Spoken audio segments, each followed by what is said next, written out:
Most people lose in my casinos. I designed it that way. Every single detail of it. That window taught me everything. What I wanted, what I couldn't have, and exactly what I'd do about it.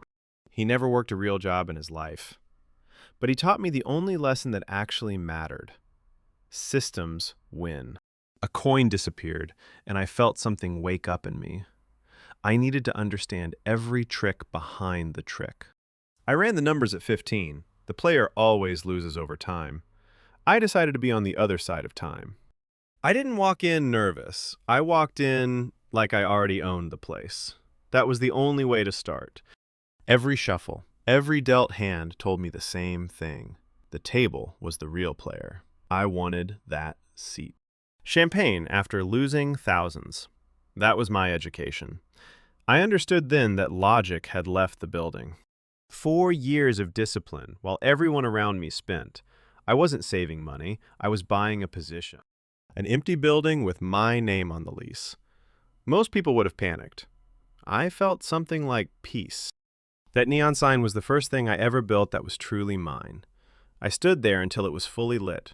I watched him walk in, and I already knew the outcome. The house doesn't gamble. It just waits. I calibrated the payout frequency myself. Enough to feel possible, never enough to actually be profitable. Month 2, I turned a profit. I didn't celebrate. I just adjusted the projections upward and kept moving. The form was 1 page. The interest terms were buried on page 3. Nobody reads page 3. I counted on it. I built the surveillance system before I built the bar. Knowing what people do is worth more than any table. She hit the jackpot, and the whole room cheered. I watched her face. She'd be back within 48 hours.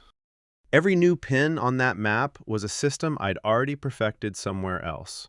I wasn't guessing anymore.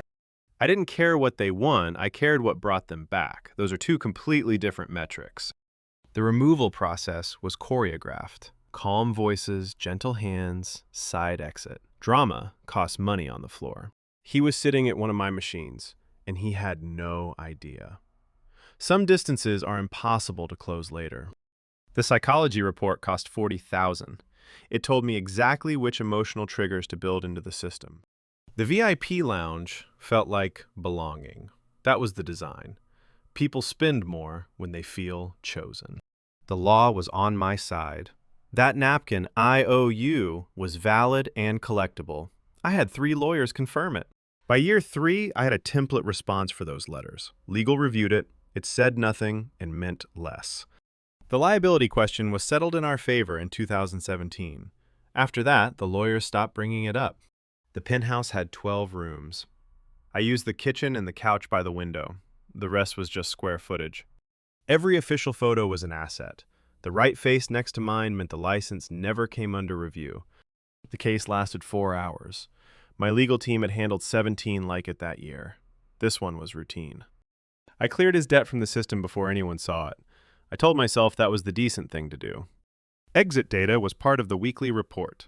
Time of departure, balance at exit, return probability. All logged. The online platform removed the last friction point. No travel, no closing time, no physical limit to the loss. We studied session length by time of day. 2 a.m. users stayed the longest and spent the most per session. The platform had no closing time by design. Someone was always awake somewhere. That was the whole point. The compliance report existed to protect the company legally. It was never intended as an action document. We ran a PR response within 6 hours of every negative story. By morning, the cycle had moved on.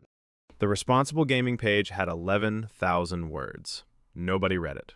It was written for regulators, not players. The NDA included a confidentiality clause, a non-disparagement clause, and a number with 6 zeros.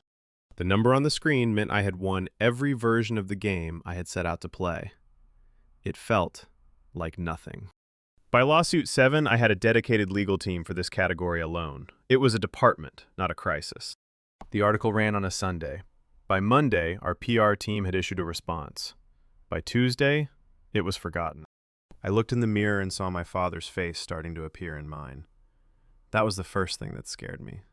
Someone spent time assembling those 14 photographs. They wanted me to see them as people. They were right. 11 loyalty members, our best customers. The program I built was specifically designed to keep them coming back. I engineered the compulsion. I studied it, refined it, scaled it. The outcomes in that envelope were my outputs. I had paid for distance from everyone who loved me. The phone rang and confirmed what I already knew. I walked through the floor, and for the first time, I couldn't see the revenue. I only saw what it cost them. 43,000 was a conservative estimate.